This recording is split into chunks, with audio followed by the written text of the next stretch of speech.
Coming up, don't look now. It's the revenge of the tank for the Brooklyn Nets coming up next.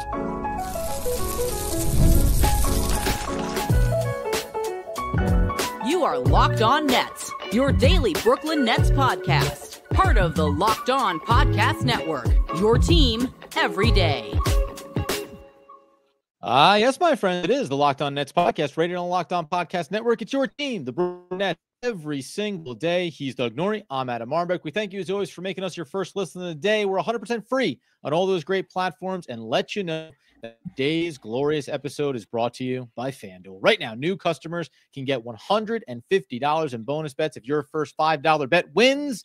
And Doug, hey, you know what we're about. Brooklyn Nets winning as many games as possible, which is why we can talk about the fact that they're actually going to get this tank thing right back on track as the season winds down. Well, when you look at other teams, how they're operating, like if you look at the Jazz, we're recording this Wednesday night. If you look at what the Jazz did tonight, you see that like how other teams are taking the tank seriously. And by the way, a total travesty that this happens in the NBA right now. The Jazz, these are just some of the guys the Jazz sat out tonight in tonight's game against the Wizards. So total tank off happening here. Lauri Markkanen out, Colin Sexton out, John Collins out, Jordan Clarkson out, Walker Kessler out, Keontae George out, and then whatever, Jaden Springer, although he had played some minutes. Like they're just like, yeah, you're all out. You're not playing. And it's been like this all season long with Utah. This is something that the Nets have not, sort of committed to.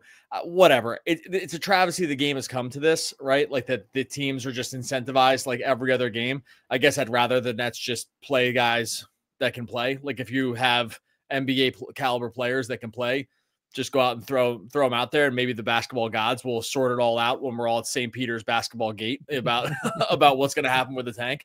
But it does throw into kind of stark reality or stark relief, sort of what the Nets haven't done this year, because they haven't done this version. If the guys haven't played, it's because if guys have sat out, it's because they've been hurt, right? Like D'Lo was hurt, Cam Thomas was actually hurt. They were out for extended periods of time, or like a few games. Cam Johnson's played a ton this year, like has barely sat. Claxton was hurt for a little bit, but he's back in the lineup, and now Clowney's out. Whatever, you get the point. They have not done this version of, we'll see. We'll see what's going to happen tonight. The Jazz, before this game, announced their lineup like 12 minutes before 7 o'clock. So some of these teams have completely just thrown in the towel. Maybe you want to say to yourself, culture-wise, the Nets just never did never succumb to this, and that's why their record is the way it is. Also, we'll get to it later. We can throw some stats out that the Nets record should be way worse than it is, right. And they just kind of gotten unlucky or lucky, depending on what you see it. But when you look around the league and you see how these other teams are operating, it really just is such a black mark on like the league in general that this is how things have gone. And the Nets have tried to toe the line this year of not doing it.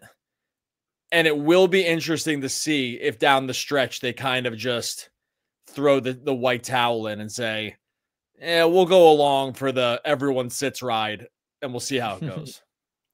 Yeah, I mean, it's interesting, too, because when you mentioned some of these other teams, and we know we've seen this going on, especially like you mentioned Utah and some of the other rosters. I mean, 1-9 in their last 10 games are Charlotte, Washington 2-8 in their last 10, obviously untouchable with their 11-49 current record.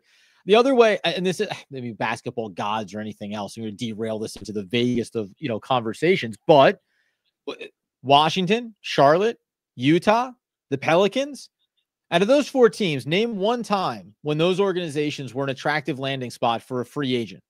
Hasn't happened. Like no high profile at the level that the Brooklyn Nets did a few years ago with Kevin Durant and Kyrie Irving.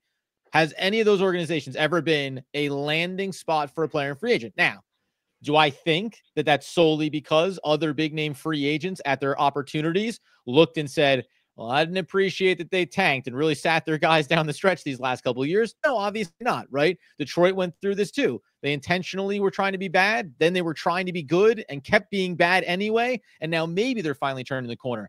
I don't know what that value is. Everything about the NBA is modeled to incentivize teams to do exactly what most of them are doing. And I guess that's the only thing that I can point to when you talk about the Brooklyn Nets, and I respect it. I don't like watching teams that actively sit down all of the key players and all their best talent to make themselves as close to the top of the draft as possible.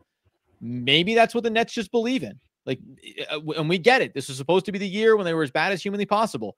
But maybe philosophically, Joe Tsai and Sean Marks are aligned on, hey, we went through this process. We've made plenty of mistakes. We've documented all of those. But when we did this last time and we kept focusing on trying to build a culture and trying to win basketball games, best product on the court, not sitting guys down, we had some superstars say they want to come play for us. And that means that can be on the table again.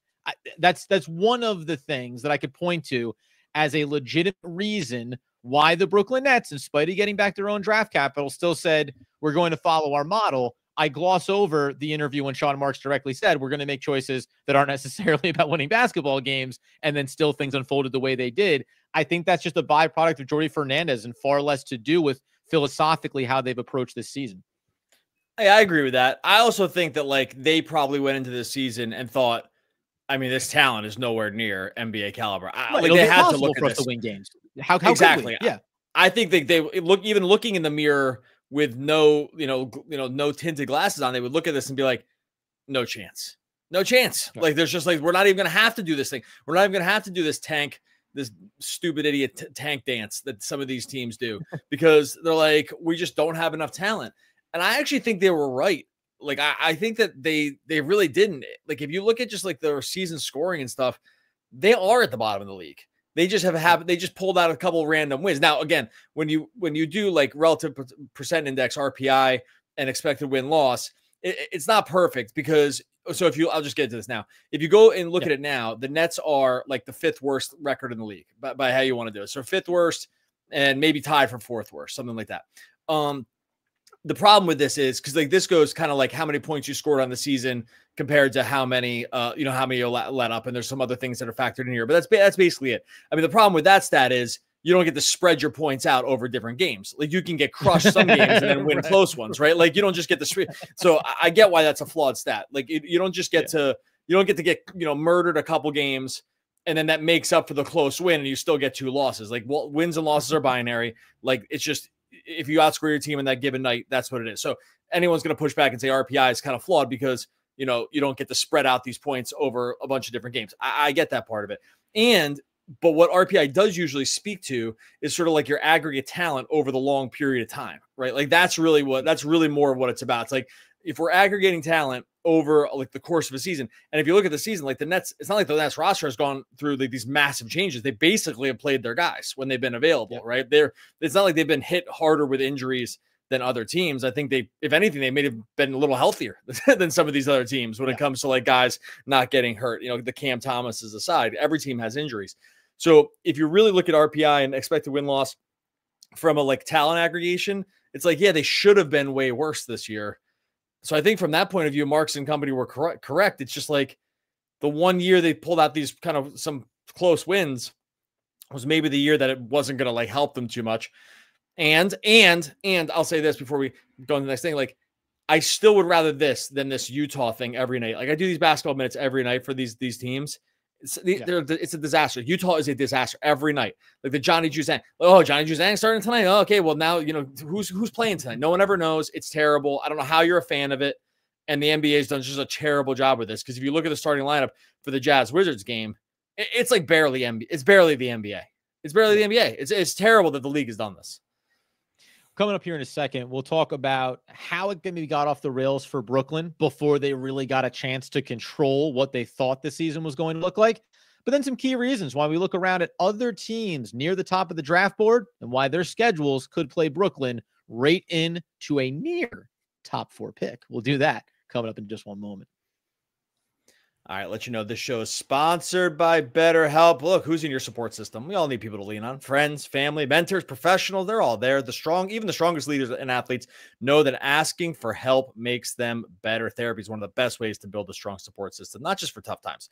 Helps you with setting boundaries, developing those coping skills, becoming the best version of yourself. We all want that. You can learn to ask for help. You see firsthand how valuable it is to have a support system keeping you grounded and motivated. You get those benefits. They're going to be there not just for the crisis moments, and for self-improvement, stress management, navigating life's challenges. We've all got that. It's going to be convenient and totally accessible to you. It's fully online. Makes it even easier than ever to connect with a licensed therapist from anywhere. With over 30,000 professionals available, you can find the right fit and switch anytime at no extra cost. Build your support system with BetterHelp. Visit BetterHelp.com/LockedOnNBA today to get 10% off your first month. That's BetterHelp, HELP.com/LockedOnNBA. All right, as we continue today's Locked On Nets episode, talking about the surprising return to the potential of the bank and everything that's gone on here. You were talking about, the Brooklyn Nets and what the intentions were coming into the season, looking at their roster and how you just outperform everyone's expectations. Players outperform their own expectations. And, those first 19 games, we talked about this several times over the course of the season. When you go 9-10, right? It's like, just look at their record, take away that first 19 games. Now, again, how quickly, because no team in their right mind, I don't care whatever your agenda is for the year, is going to turn around. Although you and I jokingly mentioned it. It's like 7 games in, 8 games in, 9 games, 10, 12, 15 games go. That's it. Trade everybody right now. Trade Cam Johnson. He's having a career season and he's healthy. Get him out of here 15 games in the season. Same thing for Dorian Finney-Smith. Eventually do move him. That's one of those funny little things about seasons like this, I think, where if you're proactive about it, you could just rip the heart out of your roster 5 games in and say, don't worry, we're going to get this tank where it needs to be. It's hard when you've just hired a new head coach in Jordi Fernandez, and some of those vibes early in the year are like really worthwhile having. Like you said it there before.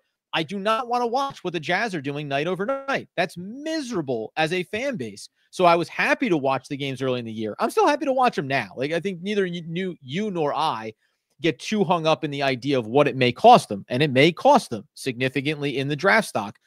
But that's the part of it where when you look back now, to me, the season and the tank was taken away more quickly than anyone probably could have made the necessary adjustments to get it back on track. And some fans may say, well, then you should have already traded Cam Johnson this offseason, right? Or you shouldn't have done X, Y, or Z. Dorian Finney-Smith should have been gone here a trade deadline prior, right? Those are realities. And maybe that's actually the thing we look at now and say, there shouldn't have been veterans here to start this season. That could have safeguarded some of these potential pitfalls in getting some wins. I still think they would say to you, if like with some truth serum, they would say, even with that, we just never expected this could go this way. You know what I mean? Like even with these safeguards, you saw the 7-2 run over 9 games more recently, right? Like whoever thought that would happen for this team, right? Exactly. Like I don't think anybody. And so I think that like even with this, I just think you can. It's like so weird to call it unlucky. I think they could just be lucky, unlucky, whichever version of it you want it to be. And I think that. I just still think that like that's kind of what happened here. And it's hilarious because if you've been rooting for the Nets, since, we have since 1948, like there's just going to be, we're used to this at this point. We're used to things just not going the way it seems. I will say this is like a little off the rails, but I thought the Nets I didn't think they were cursed, but there was like this version of this Nets team for the fan base where I was like, this fan base been dealt some rough ones here, right? Not the players. I don't feel bad for the players. I don't feel bad for the front office. I don't feel bad for any of those people. The fan base, like all of you out there, all of us, I did feel like, I was like, man, this is a really pretty rough run. Like between all these things, especially when you start setting your sights a little higher on what could be. And like, I was like, yeah, I don't think it's like the worst one ever from a fan base perspective, but it's up there. And then I look over what's happening in Dallas. I'm like, man, Nets fans have it practically. I mean, this is like a cakewalk. The Dallas thing is such a disaster that the Dallas thing is where you're like, I think I'm just done with basketball. Like, I think I'm just going to done with basketball. I think I'll just go do something else. The Nets thing is like, oh, we'll just kind of be perpetually a little bit bummed and we'll argue as a fan base and it'll be annoying. And it's a little heartbreaking when Katie's foot's on the line and maybe it should have been better. I don't know. You move on, you get some draft picks, you get some stuff back. Right. You know what I mean? Like you can kind of tell yourself a new story. The Dallas thing is like, I don't even know how you go on rooting for the basketball. Like it's like, trade what's funny? AD gets hurt. Kyrie, the ACL, every guy's all out. Seems like the GM's totally clueless. Everyone hates everybody. The only thing they agree on is everyone hates the GM. So I don't know. Like I don't know. I know I derailed a little bit here, but no. You know what's funny about that? Because I said something about this yesterday on X when they were talking about. I think it was like Bill Simmons. He was like, "That's it. Dallas is screwed for the next decade. Like it's off the rails completely." And maybe that's true, right? Like, and it's very easy. Like, and I think to your point, you look over at Dallas and you're like, "Whoa." If you want to talk about like a really bad couple of months, like look no further than Dallas and everything that's happened. But then like. I don't know why. I probably do, because we've been covering the Brooklyn Nets. So I'm like, well, let's just silver lining this thing for everybody out there. You turn around and you go, well, they got 20 games left to try to get themselves potentially. They could probably get, I looked over at the Tankathon odds for them. You go, well, they could probably get to 10th though still in the Tankathon odds. They could end up with 11.5% chance at a top 4 pick, right? And those are slim pickings. It's 1 in 10, basically whatever. But remember, a couple years ago, they did that just at the back end of the year, and they got themselves Derek Lively II, right? Like, there's these little things that go on sometimes where that's what's so funny about sports. This feels like the darkest they could ever possibly get for the Dallas Mavericks. And if you're the Brooklyn Nets, maybe you go, whew, a little bit of relief here. Somebody else has it what feels like worse than us. But the ping pong ball spike a certain way, then all of a sudden you get a young talent and you get excited about it and things pivot. And I relate that back to Brooklyn, because now as we sit here and the Brooklyn Nets are 6th in the Tankathon odds, they're tied right now with Philadelphia. You both had the same number of games to go. You start to look at the teams ahead of you. At the end of it all, while we say you want the Brooklyn Nets to have the best chances, okay, great. They could have done a lot of different things. Even if they were as intentional as Washington and as Utah about being bad this year, there's no guarantee that they would have been any worse than 15-46 like Utah is right now, 14-46 like Charlotte is right now, 11-49. So in that regard, I'm comfortable with how this season is unfolded for Brooklyn, because by the end of the day here, we're going to talk about Toronto in a minute. They could end up being the in the draft without having to totally brutalize their fan base, let alone what Dallas did in stripping Luka out of their fan base's hearts. But like the night overnight, I'll take this version of the season and maybe falling to the 5th best odds as opposed to the 4th best or as opposed to the 3rd best. I think probably fine in the end, though I know fans will go crazy over on YouTube about this or anywhere. Yeah, no, I agree. I kind of came to peace with that. For just from a rooting perspective, it's like, well, it is what it is, and the ping pong balls are going to fall the way they will. And we're gonna actually talk like next week. We're going to actually talk some college stuff too, because we'll have a somewhat clearer sense after the season's over now, or season's getting kind of like starting to wrap up around like what's sorry. No, it's the big time tease before we started that, Doug. This is a tease for the ages. How can Rutgers be this bad when they have 2 of the top 3 prospects on their roster? Like impossible. Look, we're going to have a whole conversation about what's going on there in New Jersey. It is like, what? It'd be like having 2 of the best players in the NBA and being like, I don't know, we're scrapping for the play-in tournament. Like, I don't know, maybe we get lucky. It's insane. Sorry. I mean, like half these guys are going to be accountants in here. Like we can't get in the top 25. It's like they're going to be selling insurance. Like we can't get in the top 25 here. Taxes when I go pro, and yet I'm losing to them on a Tuesday night. Come on. Yeah, it's like what are we doing here? Like these guys should be selling real estate. Like we can't get it. We can't scrape into a winning record. It's ridiculous. All right, we'll talk a little bit more about the Nets. What's they got coming up here on the schedule, what to expect. We'll get all into that here in just a moment. For that, tell you about our friends over at FanDuel when the game tips off NBA action. Just getting started. No better place to get in on that than FanDuel, America's #1 sportsbook. With FanDuel, you place those live bets throughout the game. You miss the opening tip, you want to bet on the 4th quarter comeback, you can stay in the action all game long. And by the way, FanDuel is great because even when teams like Utah and Washington throw out these complete dumpster fires, you go and get a little value. You can figure it out. Like you see who's starting a slightly, who's got a slightly better starting 5 of these 2 teams. This is where he's capitalized on the NBA being a dumpster fire with the lineups. You can capitalize over on FanDuel. You love using the FanDuel's live betting feature. Keeps every moment of the game super exciting. You're back in the team for the late game rally. Maybe you're going for that clutch 3. Maybe you just want Johnny Juzang to hit his overs, which looks like it's going to happen right now. New FanDuel customers get $150 in bonus bets if your first $5 bet wins. Visit FanDuel.com to join today. That's FanDuel.com for your shot at $150 in bonus bets. Make every moment more with FanDuel, official sports betting partner of the NBA. So as we tie a pretty little bow on today's Locked On Nets episode, now here's an interesting one too, because we're going to have Fan Take Friday, and there was a comment that we can get into a little more deeply. We'll call him out by name. He said, when we were both not wearing hats, the team had been losing. So there's a lot of things happening back here in terms of how we come onto the air, what we present ourselves with as it relates to the Brooklyn Nets. But that being said, the one thing that we bring to the table every single night is we want this team to win. Doug and I are committed to rooting for this team to win basketball games. Here's the fun one, Dougster. We talk about the tank odds. Nets are in 6th position right now. And a couple weeks ago, I said, well, Toronto's going to win some basketball games. They proceeded to lose a lot. That really blew me out. And yet, the next 15 games for Toronto, First, I'll tell you the next 5: Utah, Washington, Philadelphia, Utah.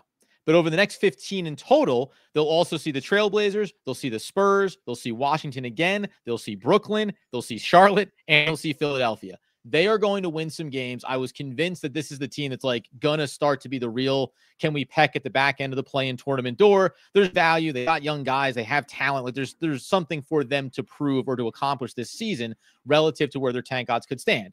And for the Brooklyn Nets, just in case you're wondering, folks, this is the fun part, where they'll play Golden State, then Charlotte, but they also have the Lakers, the Cavs, the Boston Celtics twice, the Indiana Pacers twice, and they will see the Dallas Mavericks, who are going to be a court of walking corpses. But this next stretch here is where I think the Nets, even in the best version of this season for them, is going to continue to do a lot of losing. Toronto's going to do some winning. Philadelphia is obviously a different beast, no Embiid now. But this is the fifth position. Brooklyn Nets, 5th in the odds. 42.1% chance at the top 4, 10.5% chance at the number 1 overall pick. That's where I see this settling, and we'll probably actually see that happen over the next 2 or 3 games when Toronto and Brooklyn are playing at the same time. Yeah, I'd be careful about Toronto here. Like, they won the other night. They've won 2 in a row against Orlando. They scraped by with wins. They understood the assignment. Like, they were in this game late, and they sat everybody into the fourth quarter. It was like, Scotty Barnes, you're not going back out there. Jakob, you're not going back out there. IQ, nope. Oh, RJ, you're going to stay out there for a little bit, but when it really gets down to it, you're not going back out there either. And they still won because like Jacoby Walter hit a buzzer beater or whatever. And it's like, I don't know, man. When teams do that, this is again like going back. This is a different version of what we were saying with the Utah thing before, but this is like a slightly, hey, we'll start our guys, but maybe you won't notice what we're doing late. It's like, oh yeah, everyone's starting for sure. Oh, but when it comes to finishing the game, like they closed with this is Toronto's closing lineup. Everyone was healthy, by the way, and the game was close going into the fourth quarter. It was Walter who hit the shot to win the game. Orlando Robinson, Jamal Sheed, AJ Lawson, and Jared Rhoden, who hasn't barely played at all this season. Like that was their closing. I know all those guys. I love all those guys, by the way. Future All-Stars. Yeah, in my opinion. And they won. And so it was for sure. I mean, you don't even need truth serum to tell you what they wanted to happen there. It was like we want to lose. Like, and so these other teams are just pulling shenanigans like this. It's every night with these teams. So it's not just like the Utah thing where it's like, oh, enjoy Svi Mihajlovic like minutes like late in the game. This is this is like, oh, everyone's going to start the game, but no one's finishing. I don't know. I sound like a broken record with this, but you just have to keep your eye out for this. Keep your eye out for it. Keep your eyes peeled out. Here's a great of it, though. You mentioned Toronto. They're starting their starters, and then all of a sudden, whoops, sleight of hand, and it's all the scrubs are there late. Okay, but now go play Utah, Washington, Philadelphia, and Houston. Go play those next 5 games against those teams that are predestined themselves to not even bother faking you out somewhere at that point of the game, and have the Nets play out their next 5 games, right? Like, and this is like, so just give me those next 5 games for both of these teams. Right now, the Nets are only one spot back from that. 20-42 Toronto, 21-40 Brooklyn. Now, what happens with Philadelphia with their top 6 protected, by the way? Like, that's the funky thing about Philadelphia and all this as well. They are actually encouraged to tank because if they get low enough, then they actually don't have to get a pick on. So there's a race to the bottom for several different reasons here. And I just do find it fascinating. And you said it, by the way, too. Like, we talked about this a lot. The NBA is structured in a way that if you're a bad team, you want to be as bad as possible. You want to do all these things we talk about. And I'm going to come back around to the Brooklyn Nets and being like, whether or not it was intentional or otherwise, I just like the idea of, in spite of the system telling you this is what you should do, this is the best way to have the best chance to get the top pick, to get a generational talent. At some point, organizations are going to have to like push back on it themselves. Because, and by the way, in years past, the best odds at the top of the draft have not always gone to the team that has been the worst record. Like the Pistons, for all of the picks that they accumulated, rarely lined up with their record and where they were. So, it'll be interesting to see where this all shakes out. But do you have a bullish confidence that even if Cooper Flagg goes to Washington, does that mean that Washington is going to become a really good team? Does that mean that Cooper Flagg in 3 years is going to be like, man, I got to get out of here? I assume the latter before the former. Like, great talent can be destroyed by bad organization before great talent can necessarily build them up. Even with generational players, Luka in Dallas, it took years and years. They never climbed over the mountain. There's other great players and other great teams that have in the Western Conference that got in their way. Fine. It takes everything perfectly aligning for to be successful. So probably don't get bogged down in whether or not you spiked the number 1 pick and got that talent. Like, just try to accumulate it. Try to figure it out. I don't know. This is all a hodgepodge of thoughts here. I'm so fed up. It's mostly I'm fed up. I'm fed up with the fact that this is the conversation you have to have because it's what happened. But bad organizations usually end up messing up, and good organizations typically find a way to be successful regardless of the circumstances that they're in.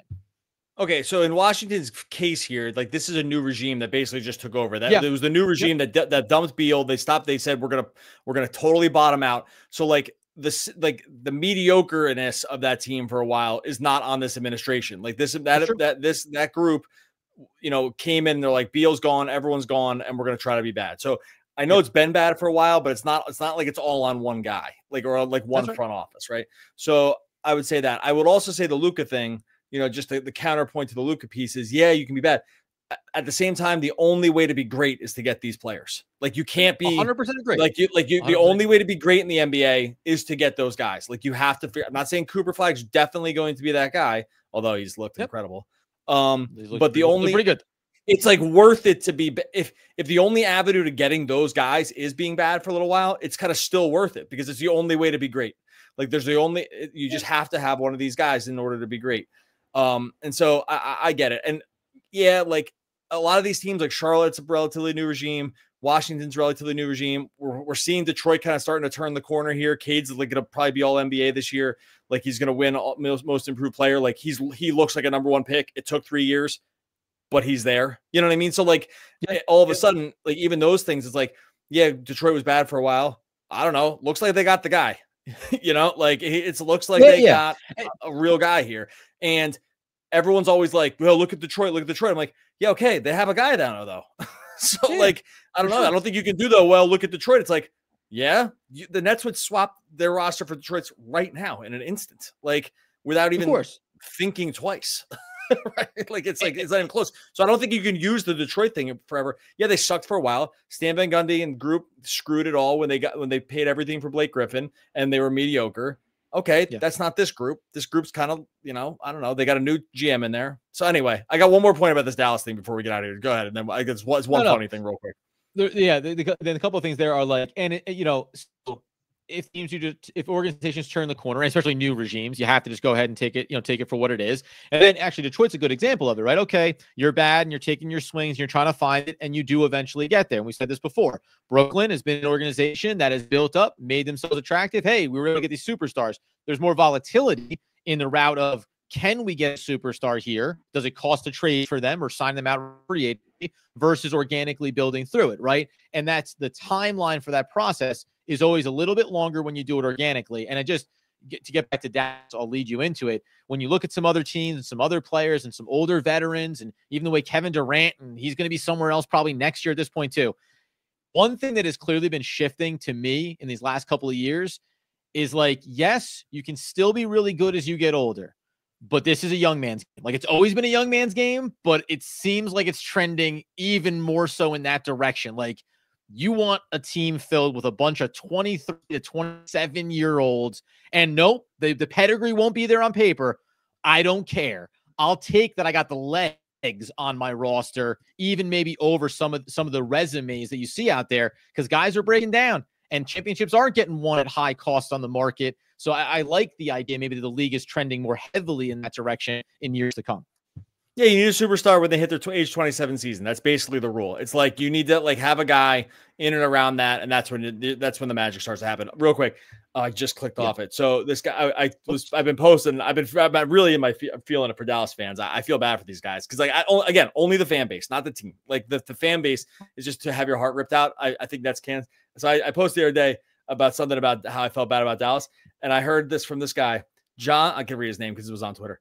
John J.S. Soriano. And his profile says husband, dad, assistant professor of economics at U of Dallas. So it seems like he's probably pretty smart. He posted this. This is in response to a tweet I said.